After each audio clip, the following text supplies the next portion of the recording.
Bonjour et bienvenue, c'est la 9e vidéo de notre initiation à la méditation silencieuse. Aujourd'hui nous abordons le thème « Écoutez, Dieu parle ».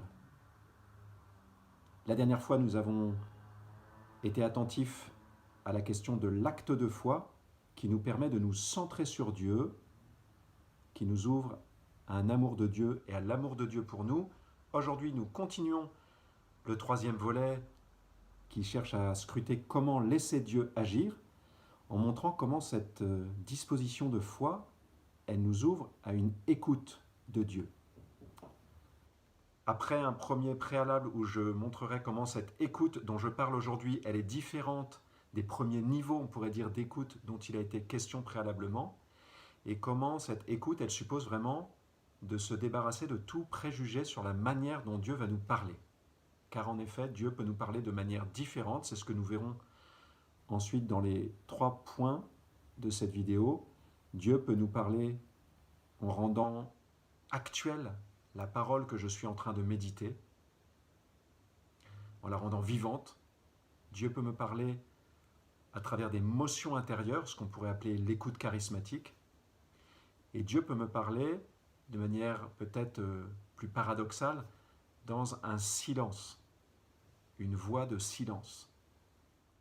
Étant donné que nous allons aborder des notions assez difficiles à décrire aujourd'hui, je voudrais que nous commencions par prier pour que chacun de vous puisse demander au Seigneur de venir pallier mes déficiences explicatives, descriptives, pour que vraiment le bon Dieu puisse vous communiquer ce qu'il a à vous communiquer à travers cette vidéo. Viens Esprit Saint, viens ouvrir nos âmes, viens ouvrir nos intelligences, viens ouvrir nos cœurs.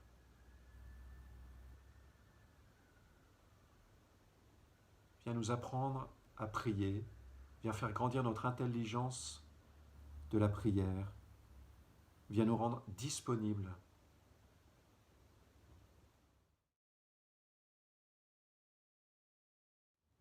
Pour introduire le thème de ce jour, je voudrais regarder comment cette écoute est nouvelle par rapport à tout ce dont nous avons parlé précédemment et qu'elle doit être sans préjugés. Elle est nouvelle, tout d'abord. Depuis le début, nous l'avons suffisamment souligné, nous insistons sur l'importance d'écouter Dieu. Nous nous souvenons que c'est le grand commandement d'Israël. Écoute Israël, le Seigneur ton Dieu est l'unique Seigneur, tu aimeras le Seigneur ton Dieu. Aimer Dieu, c'est le grand commandement, mais il est formulé d'une manière telle qu'il est précédé par ce mot « écoute ». Pour entrer dans l'ordre de l'amour, écoute. Saint Benoît a bien perçu cet enjeu puisqu'il fait de ce mot « écoute » le premier de toute sa règle. Alors nous avons vu que dans le temps de la lectio déjà, première étape de la prière, eh bien, il y avait une certaine écoute qui était engagée puisque je cherchais à être attentif à ce pourquoi j'avais du goût, ce qui accrochait mon attention. Et c'est ça qui me permettait de sélectionner, entre guillemets, mes points pour la prière, mes points d'oraison, mes munitions, vous vous souvenez. Dans le temps qui suit, celui de la méditatio, souvenez-vous, nous prenons une parole, donc celle que nous avons sélectionnée au temps de la lectio, et nous la ruminons, nous la répétons. C'est-à-dire que je me la redis à moi-même. Autrement dit, je l'écoute, là encore, cette parole. Je me la donne à entendre. Dans le temps qui suit, celui de l'oraison, l'oratio, eh bien là encore, je laisse la parole faire jaillir quelque chose en moi et j'essaye de sentir ce que l'Esprit Saint suscite par l'action de la parole. Autrement dit, j'essaye d'écouter ce qui se passe en moi. C'est encore une forme d'écoute. Et pourtant, l'écoute dont je veux parler aujourd'hui, c'est, pourrait-on dire, un niveau supérieur dans l'écoute, quelque chose de nouveau. Et d'ailleurs, lorsque ça se produit, eh bien, l'expérience que nous faisons nous fait dire, d'une certaine manière, « Ah, jusqu'à maintenant, je n'écoutais pas encore vraiment ». Vous voyez, ça c'est typique de ce qui se passe parfois dans la vie de prière, qui, comme le dit Grégoire de Nice, va de commencement en commencement. C'est que lorsqu'on arrive au niveau un peu supérieur, notamment dans l'écoute, on a l'impression que ce qui précède, on n'avait pas encore compris ce que c'était vraiment que d'écouter. Alors il faut être un tout petit peu attentif à ne pas mépriser ou dénigrer les niveaux, on pourrait dire, antérieurs, puisque sans eux, on ne se laisse pas conduire au niveau supérieur de l'écoute. Cette écoute d'une qualité nouvelle, cette écoute d'un degré supérieur, on peut l'appeler prière d'écoute ou bien écoute contemplative. Bref, nous arrivons vers le 4e degré de la prière, celui de la contemplation. C'est une écoute où je suis moins actif que passif, une écoute où il est manifeste que Dieu agit. Donc vous sentez comment ça prolonge ce dont nous parlions la dernière fois, ce mouvement où en nous centrant sur Dieu et son action, nous nous rendons disponibles à ce qu'il a à nous dire. Le deuxième élément de cette introduction, c'est que cette écoute doit être sans préjugés. L'Épître aux Hébreux dit que Dieu peut nous parler de bien des manières. Il peut me parler tout d'abord en rendant vivante la parole que je suis en train de méditer. Il peut me parler par une motion intérieure, charismatique, on pourrait dire, où je vais avoir une image, où je vais entendre quelque chose, où je vais sentir un mouvement intérieur de l'affectivité. Et Dieu peut me parler dans un silence d'une densité particulière. Il est essentiel de ne pas préjuger de la manière dont Dieu va me parler pendant mon temps de prière, de ne pas prédéterminer les choses parce que cela peut varier d'un jour sur l'autre et même d'un moment à l'autre pendant un temps d'oraison.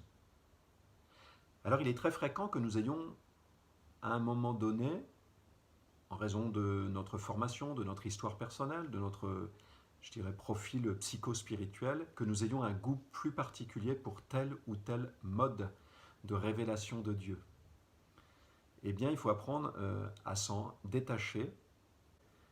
Je donne un exemple. Si on a été habitué peut-être un peu à une prière charismatique, il arrive que l'on développe un certain goût pour ça et que l'on se dise que lorsqu'on reçoit une image intérieure, eh bien là, c'est que vraiment Dieu m'a parlé, alors que lorsque c'est simplement que la parole que je médite me parle au cœur, c'est bien, mais c'est moins bien. Ceci est faux. Ceci est faux. Et évidemment, Dieu peut tout autant me parler, et même nous le verrons de manière plus profonde à travers le silence qu'à travers des paroles explicites, des motions explicites intérieures. En ce sens, un des grands principes de l'oraison, c'est de ne pas chercher à revivre les grâces reçues. Pourquoi ? Parce que cela risque de m'enfermer et de me rendre moins disponible. Néanmoins, comme nous le dit bien Saint Jean de la Croix, c'est vrai que Dieu parfois nous fait découvrir des lieux spirituels. Il me conduit jusqu'en un lieu où je reçois une certaine grâce, et il est bon parfois que pendant un certain temps, je puisse retourner en ce lieu, retrouver ce lieu. Et parfois, je vais même le retrouver de manière de plus en plus rapide, parce que j'en ai comme trouvé le chemin, Dieu m'en a indiqué le chemin.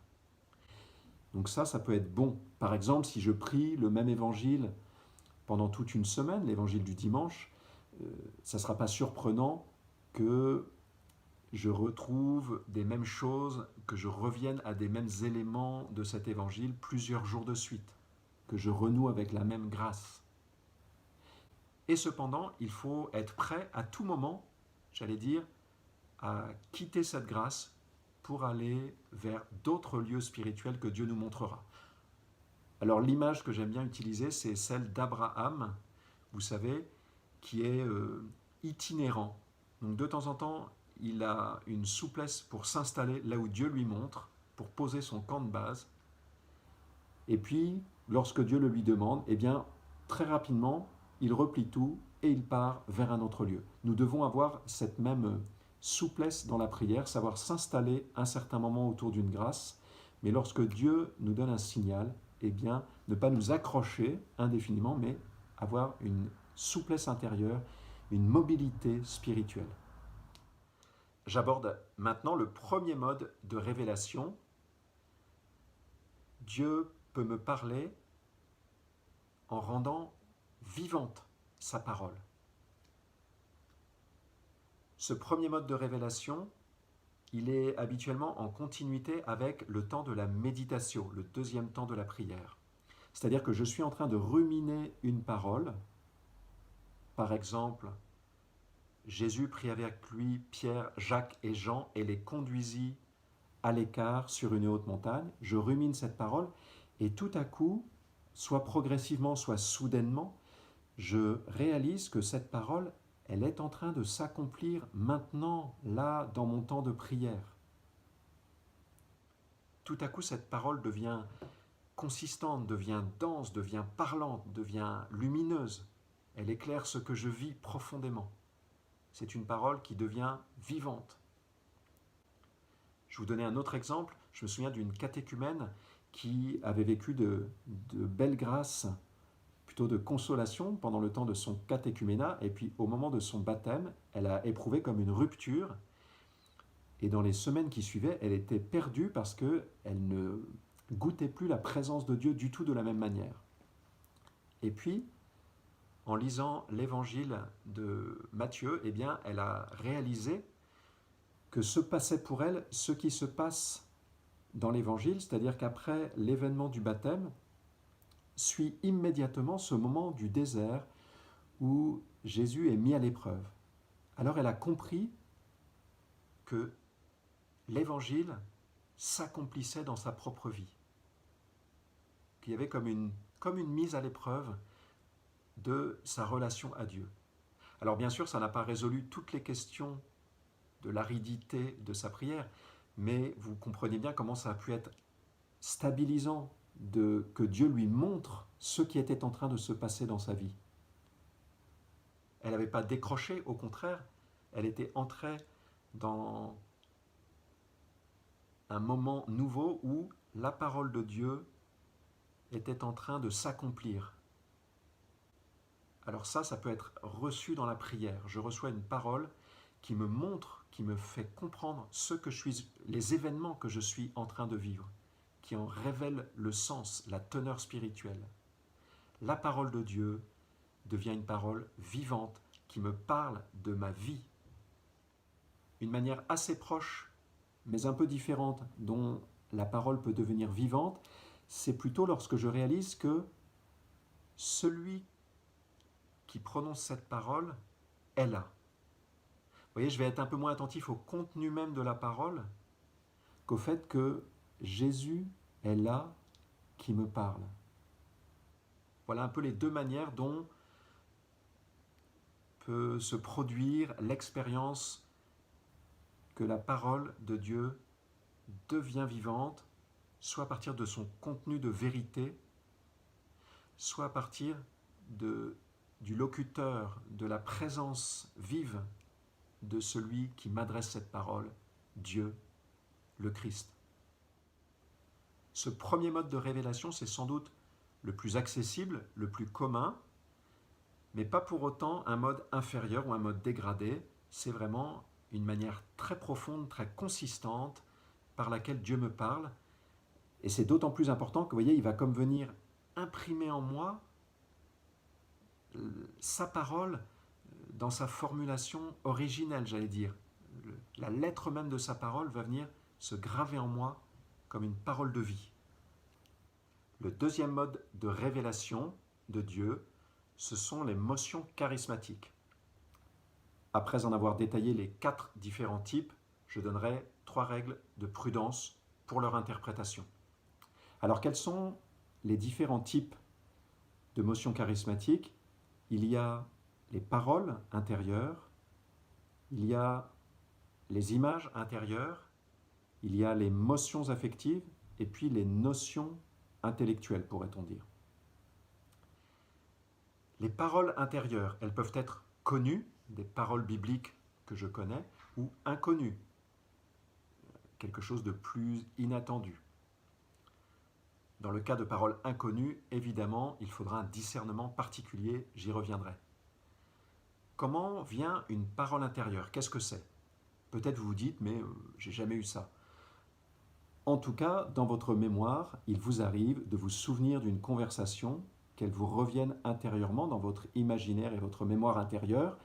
Et bien là, Vous réentendez quelqu'un vous dire quelque chose. Évidemment, pas avec vos sens externes, mais intérieurement, vous réentendez telle personne vous dire telle parole.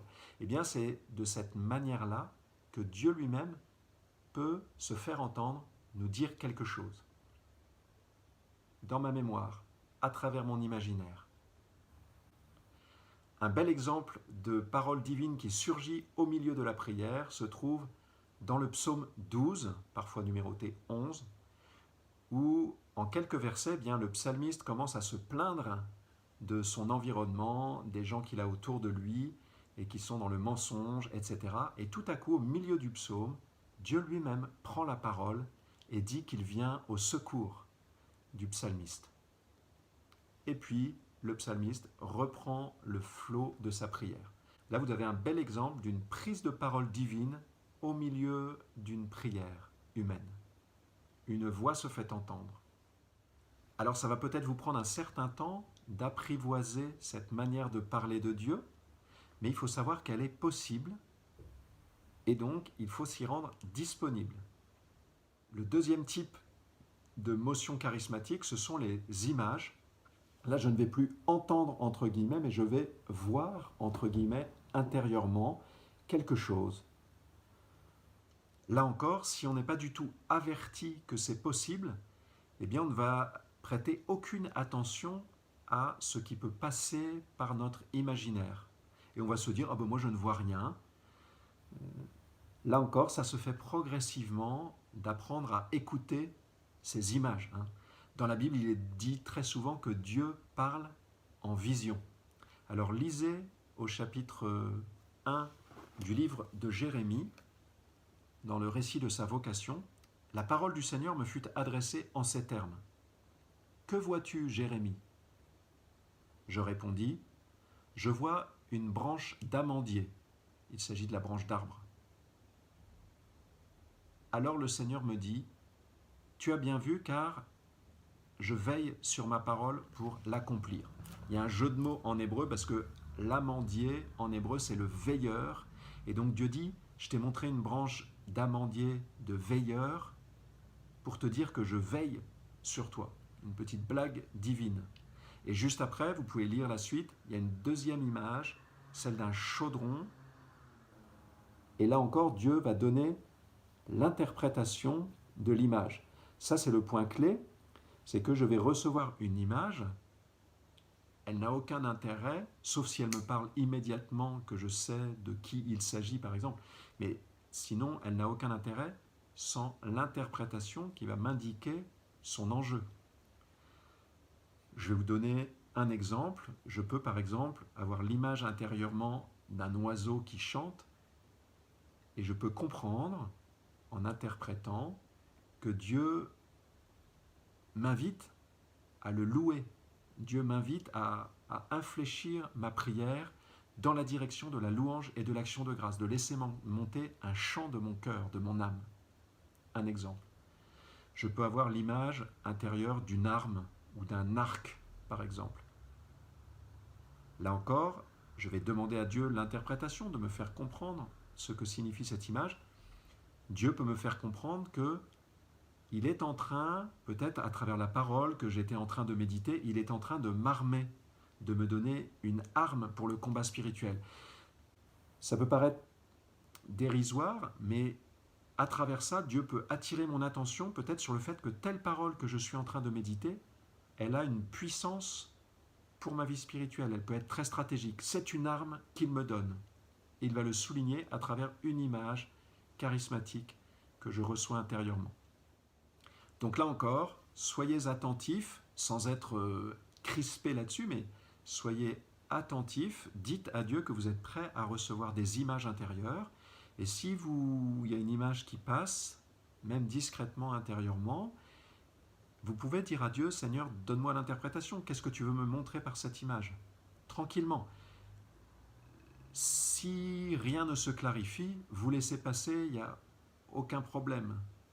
Et il n'y a pas à s'inquiéter non plus, il y a des images qui passent, dont on ne voit pas l'enjeu, ça peut être simplement des images sans consistance, et puis il y en a d'autres à travers lesquelles Dieu veut vraiment nous signifier quelque chose. Voilà donc, soyons conscients que Dieu peut parler de cette manière-là aussi, pas uniquement mais aussi, et rendons-nous disponibles sans préjugés. Le troisième mode charismatique de révélation, ce sont les motions affectives, habituellement des émotions assez positives, onction intérieure de paix, de joie, de confiance, de gratitude. Ça peut être des émotions plus difficiles, de contrition, ou bien de larmes intérieures, ou bien de soif de Dieu. Ce type de motions-là viennent particulièrement fréquemment dans le prolongement de l'oratio, le moment où je suis en train, moi, d'abondance de cœur, de m'adresser à Dieu dans ma prière, et où là, tout à coup, alors que je suis peut-être dans l'intensification de la supplication pour demander quelque chose à Dieu, tout à coup, il y a comme un basculement intérieur en moi, je passe d'un affect, d'un sentiment de supplication à un sentiment de paix, à un sentiment de confiance. C'est exactement ce qui se passe dans les psaumes qui, de ce point de vue, sont vraiment l'école de prière par excellence pour faire l'apprentissage de cette manière de parler de Dieu. Alors bien sûr, vous allez me dire, mais ça n'est pas une parole explicite de la part de Dieu. J'en conviens.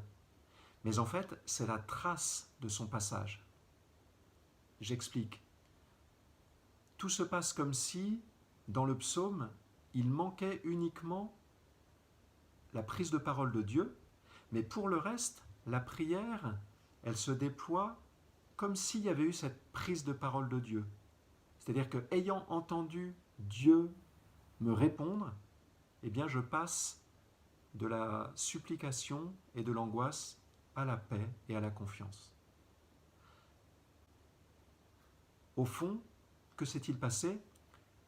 Je crois que la profondeur de mon âme entend la réponse de Dieu et que ça se traduit, on pourrait dire, dans la couche plus superficielle de mon âme, dans mon affectivité, par ce changement-là. Vous voyez, la parole de Dieu directement adressée au tréfonds de mon âme m'échappe, mais j'en perçois le signe plus extérieur, j'en perçois la trace.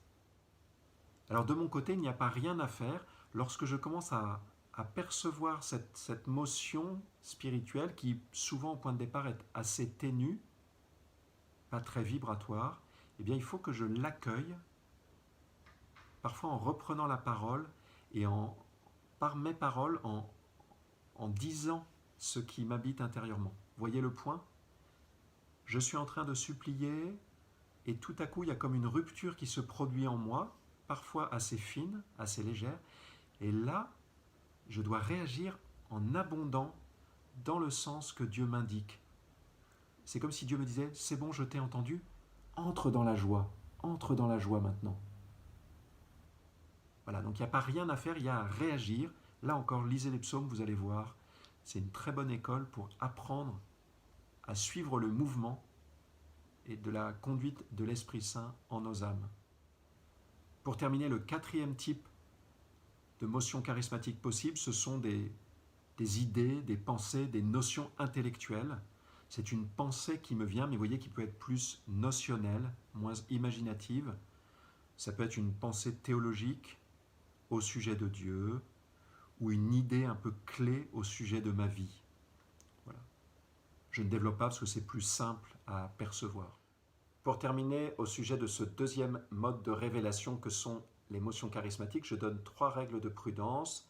La première, c'est attention à ne pas se laisser fasciner par les charismes en général. Il suffit de lire pour ça Jean de la Croix qui nous explique très clairement que les lieux les plus avancés de la vie mystique, les lieux de l'union de volonté avec Dieu, c'est tout autre chose que des révélations de type charismatique. En comparaison, les charismes sont tout à fait secondaires et périphériques, voire de l'ordre presque de la distraction, nous dit-il. Donc si vous êtes persuadé que les motions charismatiques, c'est le must de la révélation de Dieu, eh bien, vous vous trompez. Donc, il faut réagir et se libérer de cette vision erronée. L'enjeu, c'est surtout de vous rendre disponible à d'autres états vers lesquels Dieu veut vous conduire. Sans quoi, il va y avoir comme un coup d'arrêt à votre vie mystique si vous demeurez dans cette fascination. Une deuxième règle, c'est d'exercer un discernement pour l'interprétation. Une image, une parole intérieure que je reçois, une motion intérieure, mais spécialement les images, réclament une interprétation.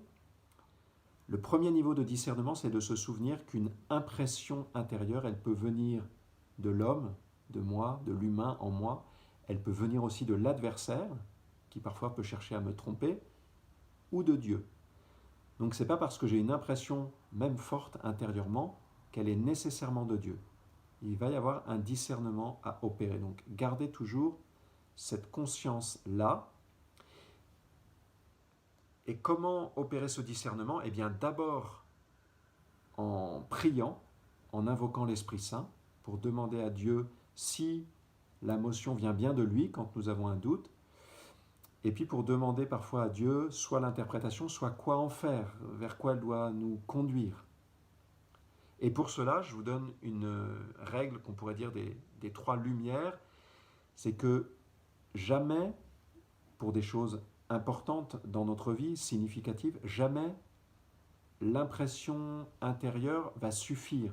Elle va toujours être confirmée de manière multiple, au moins par sa conformité avec la parole de Dieu, une parole que je vais trouver dans les Écritures ou dans la tradition qui va me confirmer dans ce que je reçois. Et habituellement, il va y avoir aussi une confirmation providentielle à travers une rencontre, quelque chose qu'une personne autour de moi va me dire, que sais-je. Vous voyez, jamais uniquement une impression ne suffit pour des choses importantes. Évidemment, si c'est, comme je vous le suggérais tout à l'heure, une image intérieure d'un oiseau qui chante pour m'inviter maintenant dans ma prière à plus de louanges, il n'y a pas besoin de confirmation multiple. Là, c'est un petit signal que Dieu me donne pour me conduire dans ma prière. Troisième règle de prudence, vivre le détachement. C'est-à-dire que si une impression est un peu forte, je vais parfois avoir du mal à la lâcher. Mais si, dans le moment du discernement, Dieu me fait comprendre que cette image ne vient pas de lui ou qu'elle n'est pas importante, ou bien si j'ai un doute important et que je me dis que ce n'est pas prudent de surinvestir cette image, alors, eh bien, il faut lâcher l'impression intérieure. Ne pas s'y attacher. Ça n'est pas prioritaire.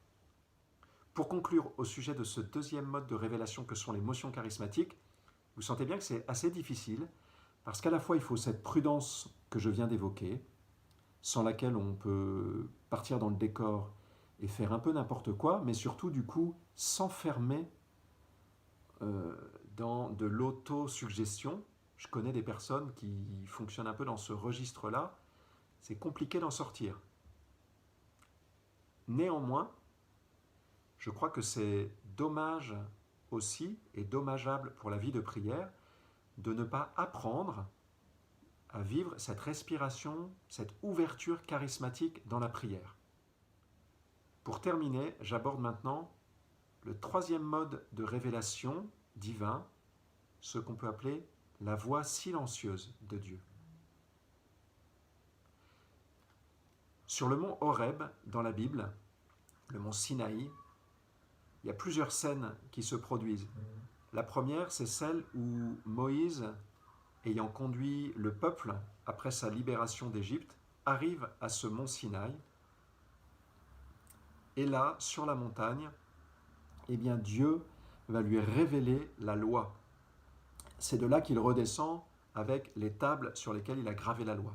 Nous voyons bien que c'est le lieu d'une révélation explicite. Dieu se fait connaître clairement, dit des choses que l'intelligence peut capter directement.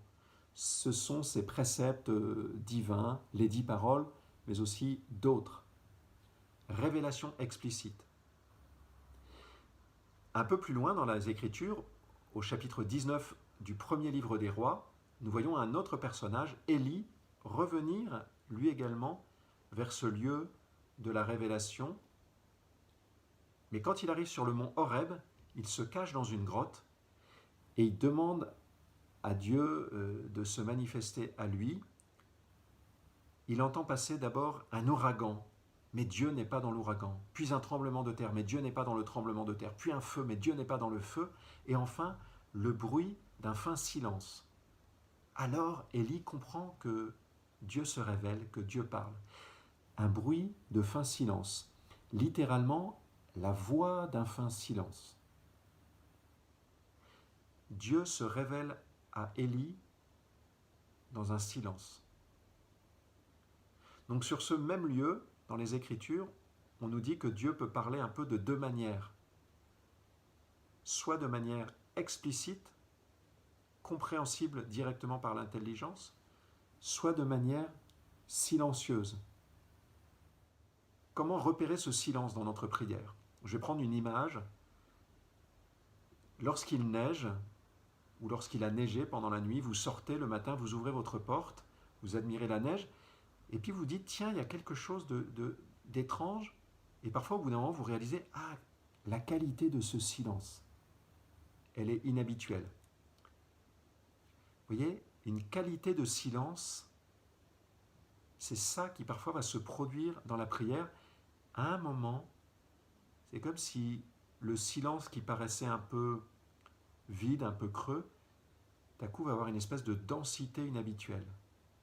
Je vais comme entendre qu'il y a un silence inhabituel. Là, c'est un signal que Dieu est en train de me faire passer peut-être à une intensité nouvelle dans ma prière. Il est en train de me faire entrer dans son silence. Il est en train de me parler dans le silence. Comment comprendre ce phénomène? Eh bien tout simplement, nous pouvons réaliser que le langage de Dieu ne se laisse pas enfermer dans le langage humain. Dieu a la capacité de se faire connaître à moi à travers le langage humain, de manière explicite, mais ce que Dieu a à me dire excède le langage humain, déborde. Et donc ce silence, ce n'est pas un vide de Dieu, c'est une surabondance de la parole de Dieu, un trop-plein de la parole de Dieu. Mon esprit est comme trop étroit pour avoir une intelligence totale de ce que Dieu dit. Dans l'expérience charismatique du chant en langue, eh bien, on peut faire l'expérience que notre cœur, lorsqu'il a envie de s'adresser à Dieu, le langage parfois distinct, clair, ne lui suffit pas, qu'il a besoin d'être un peu dans un au-delà du langage, pour exprimer une surabondance du cœur. Saint Augustin parle aussi de cette jubilation au-delà des mots distincts et de la clarté du langage. Eh bien, le silence de Dieu, c'est comme le niveau du dessus. Non seulement on parle de l'intelligible à l'inintelligible, mais c'est plus simplement un babil inintelligible, c'est une parole inaudible, silencieuse. On est encore au-dessus. Pour bien comprendre comment se produit cette entrée dans la contemplation, il faut compléter avec le second registre de langage de Dieu, qui est celui de la vision. Dieu peut se révéler par des images distinctes, compréhensibles, nous en avons parlé précédemment, mais Dieu peut aussi se révéler d'une manière surabondante qui est éprouvée subjectivement comme une obscurité. Nous avons tous déjà fait cette expérience physique qu'un trop-plein de lumière qui nous arrive dans la figure tout à coup produit en nous un aveuglement. Et bien de la même manière, le trop-plein de lumière divine, lorsqu'il abonde, va produire subjectivement un aveuglement, parce que, là encore, mon esprit n'est pas adapté à recevoir brutalement tant de lumière. Donc nous pouvons comprendre que l'obscurité dans la prière, elle n'est pas nécessairement un vide, elle peut être au contraire le signe d'une surabondance, d'un trop-plein, d'une révélation intense qui est en train de se produire. C'est vraiment ce qu'attestent Thérèse d'Avila, Jean de la Croix et tant de mystiques, que le Seigneur peut nous faire entrer dans ces états un peu d'obscurité, de nuit, où l'esprit ne perçoit plus rien de distinct parce que Dieu est en train de l'illuminer. C'est paradoxal et c'est essentiel d'entrer progressivement dans l'intelligence de ces phénomènes-là. Dans la Bible, il est question de cette nuée lumineuse dans laquelle Moïse entre après avoir entendu la révélation plus distincte sur la montagne. Alors cette image d'une nuée, c'est-à-dire d'un nuage lumineux, peut correspondre à l'expérience que décrivent les mystiques d'un mélange d'opacité et d'illumination. C'est le grand paradoxe de la révélation. Il semble y avoir moins parce qu'il y a plus. J'entends moins, c'est le silence, parce que Dieu est en train de dire plus.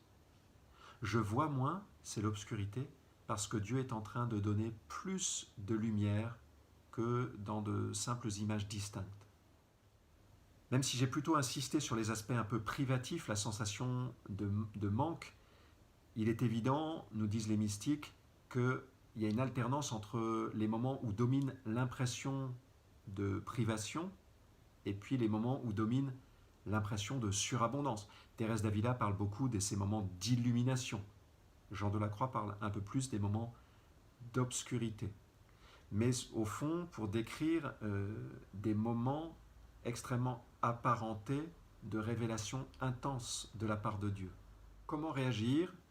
Nous développerons ça davantage dans la prochaine vidéo. Gardons 2 mots. Consentir. Consentir à cette impression de privation.